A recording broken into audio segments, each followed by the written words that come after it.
This is 4-way hip plus TFL Iso with a 3-way foot.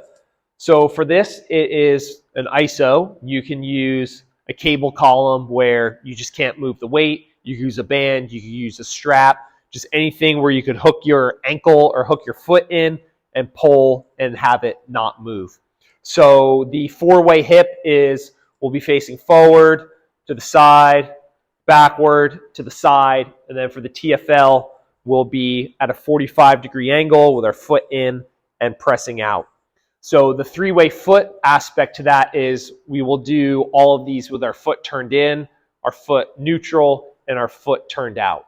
We're hitting different parts of different muscles, different parts of the gait cycle. So we're going to try to hit all of those in the 4-way hip plus TFL with a 3-way foot.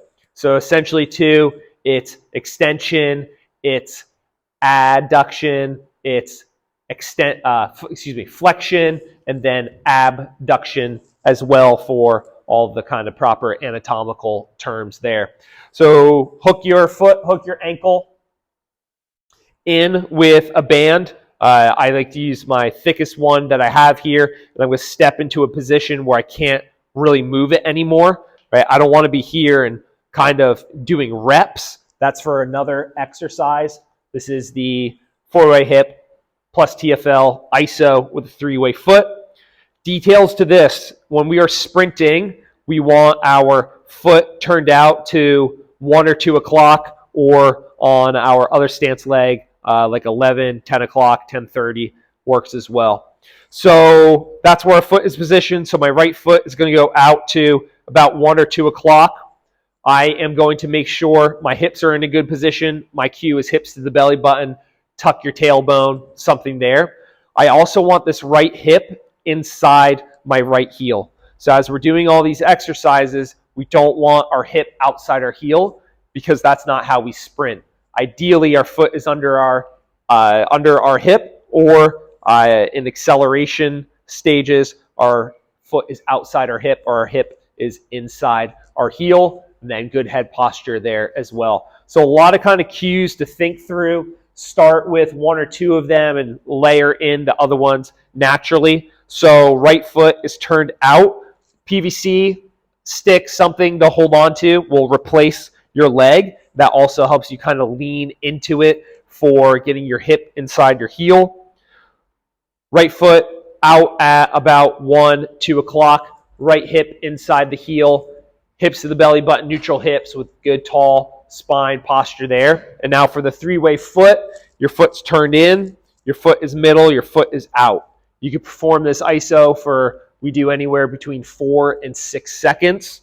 So foot will be turned in, hips to the belly button, right foot out, 1 or 2 o'clock, right hip inside the right heel, not stacked over top, not blown out to the side, and then good head posture and position. Let's not get strong in bad positions. So kind of lean into this PVC pipe, foot's in, and we're going to pull into hip extension for about 4 seconds. Okay. And then we're going to have our foot middle. I'm going to step back a little bit, and we go. And then foot turned out, and go. Okay, then we'll turn, and we'll go into out to the side or abduction here, and foot is middle, right? So right foot's turned out, foot in, hips to the belly button, right hip is sucked in, so I'm not stacked over top of my heel. Good head posture and position, we're going out. Right, 4 to 6 seconds, then foot middle, 4 to 6 seconds, foot out. Then for this one, I'm going to turn at a 45-degree angle for my anchor point, turn my foot in, and now we'll hit our TFL. This is just 4 to 6 seconds just for the TFL, right? My right foot's turned out, hips to the belly button, right hip inside the heel, good head posture position. All right, 4 seconds there. Then we turn here into flexion, foot's out, hip inside the heel, foot in, 1, 2, 3, 4, foot middle, 1, 2, 3, 4, foot out, 1, 2, 3, 4, and then we'll finish off. So we'll repeat that on our other leg. So again, just kind of the setup, the posture, the position, our ankle is hooked, right? This band's a little looser, so I'm going to step out even further. My right foot is turned out, right? I'll just kind of face the camera here. So right foot is turned out at 1 or 2 o'clock. I'll make sure my hips aren't dumped back. They're in a good position. I want this hip inside the heel, right? Again, for good acceleration mechanics there, good head posture and position. We're going with our iso with our foot turned in, our foot middle, and our foot out. So again, we're hitting different aspects of the gait cycle, different muscles within the gait cycle, how, when, and where they are used. So again, 4-way hip iso plus TFL with a 3-way foot.